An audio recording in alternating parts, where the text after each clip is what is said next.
Call Halimullah Yahweh Ba'Shem, Yahweh Shai Ba'Shem Rakakwadash. Double honors to the elders and apostles of Great Millstone who rule and teach well. And a sincere shalom to the 144,001 third. I came across this video um, talking about the how they had these countries, and of course you had people too, regular civilians going around stealing. So I don't want to spoil the video, so you're just gonna watch it, and it's gonna go into a brief history of how these nations was getting down during World War II.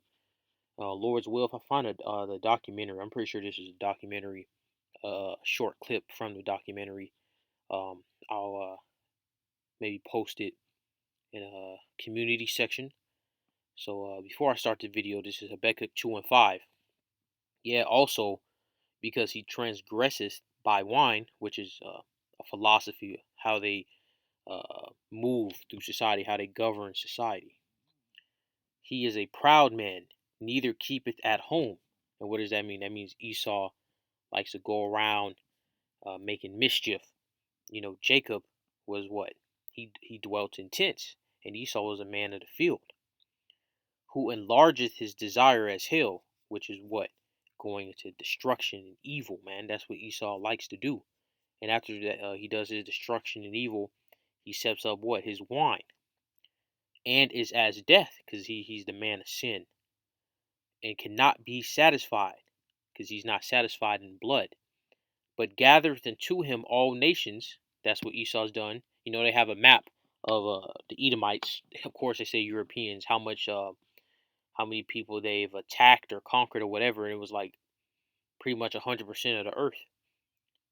But gathereth unto him all nations, and heapeth unto him all people. So this is clearly talking about you damn Edomites, man. So let's dive into this video. Climb out of the Great Depression, a new crisis loomed, one that threatened civilization itself. Adolf Hitler came to power when Germany was still reeling from her defeat in the First World War. Its gold reserves were empty, its currency worthless. With a promise to restore Germany to its former glory, Hitler set out to rebuild its empire. To do so, he needed gold. It's critical to understand the German. So something just came on me in the spirit. When you look at what was going on with Germany, it was what them small hats over there, and their economy was in shambles, and they needed gold to make their economy go back booming. So you could see a scenario here in Babylon the Great, where of course you know these small hats are over here just like in Germany, even stronger, right? So you could see something play out just like very similar to World War II, right? The second woe. The third woe with Babylon the Great could be similar. On top of it being similar, you got the MOTB instead of gold. You see? Gold reserves in 1939 were not very large, about $200 million. And they had already gone through most of that in building up the war machine. They could not purchase finished manufactured items from abroad. They could not purchase critical raw materials with the Reichsmark because it was a worthless currency. Their only alternative was gold.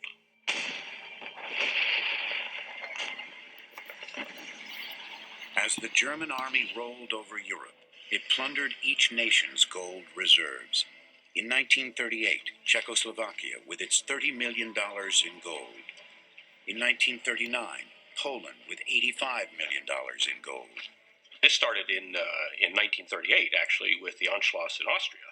They had taken the Austrian gold reserves, and then in 1939, when they finished occupying Czechoslovakia, they took the Czech gold reserves. As the war started, as they would overrun a particular country, they would take the gold.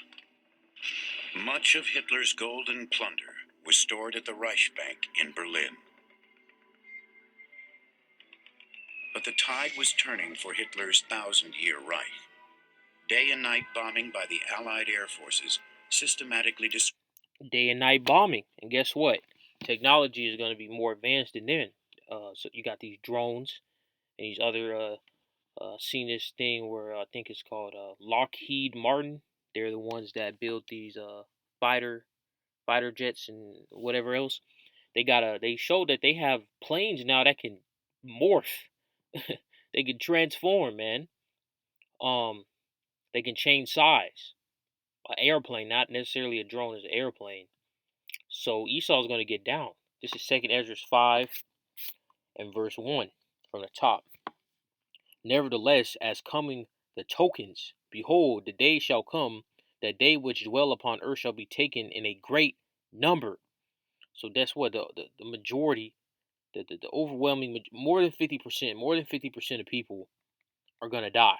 So they say it's 8 billion people on earth. Well, guess what? 4 billion and one are going to be put to death, and that's just the bare minimum, man. It's going to be more than 50%. All right. And the way of truth shall be hidden, and the land shall be barren of faith.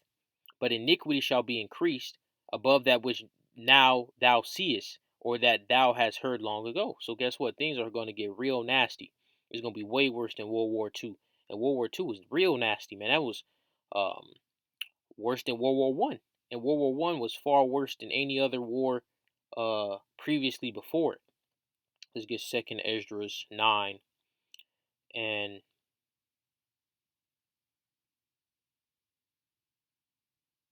verse 5. For like as all that is made in the world hath a beginning and an end, and the end is manifest. And even so the times also the highest have plain beginnings, and wonder and powerful works, endings in effects and signs.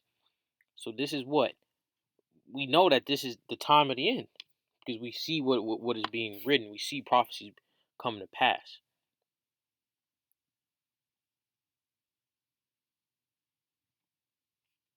Let's get this right here.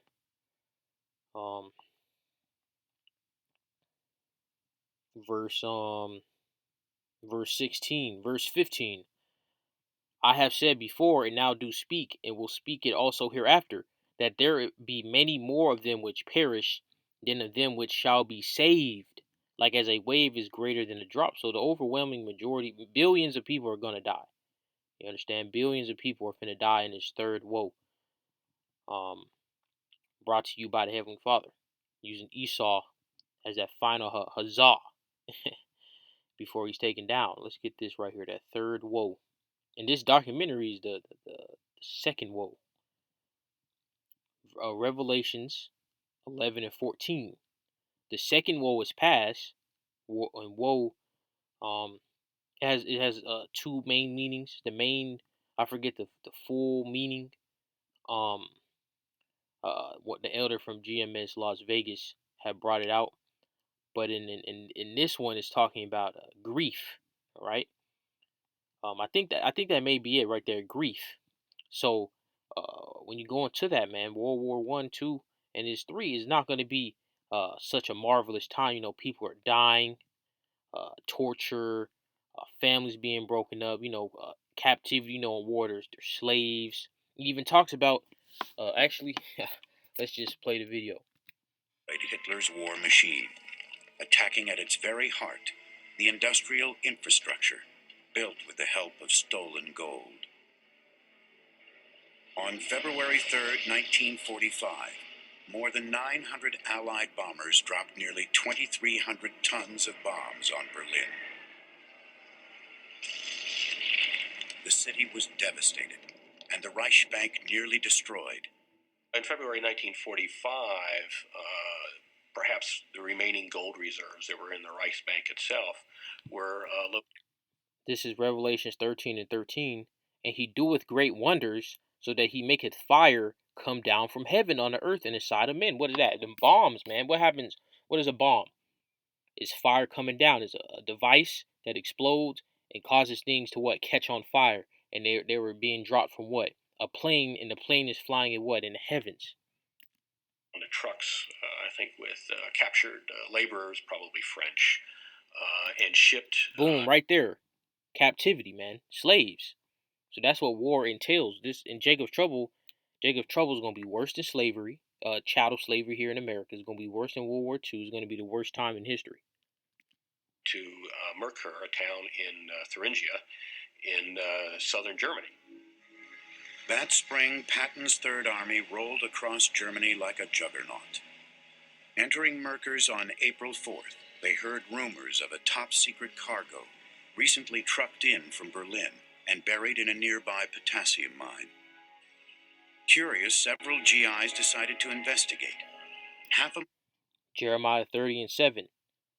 Alas, for that day is great, so that none is like it. It is even the time of Jacob's trouble, but he shall be saved out of it. So the elect are going to make it through this, man. This is 2 Ezra 16 and verse 68. For behold, the burning wrath of a great multitude is kindled over you, and they shall take away certain of you and feed you being idle with things offered into idols. So some of the elect are going to get put to death. They're going to be martyrs, and some are going to escape this massive amount of judgment that's about to come. Now let me jump to chapter 2 Ezra chapter 15.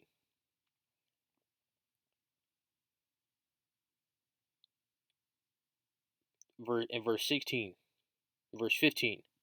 Actually, let's do verse 14.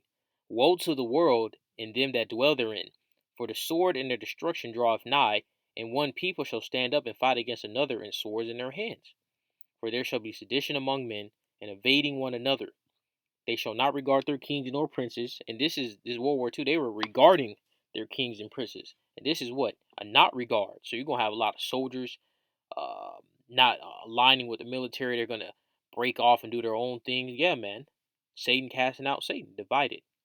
House cannot stand. Roughly paraphrasing that. In the course of their actions shall stand in their power. So yeah, expect even technology that we only see in movies. Expect Esau to be divided even with that technology, man. Things is gonna get real rowdy. mile down in the mine, they stepped off an elevator and froze in their tracks. The tunnel was blocked by a large steel door. A message was sent to Patton. What should they do? Patton's reply: blow the door. The Army engineers were going to blow down the door until someone realized you could, with just a half a stick of dynamite, you could blow up the bricks next to the door and not have to work. All right, the remaining of the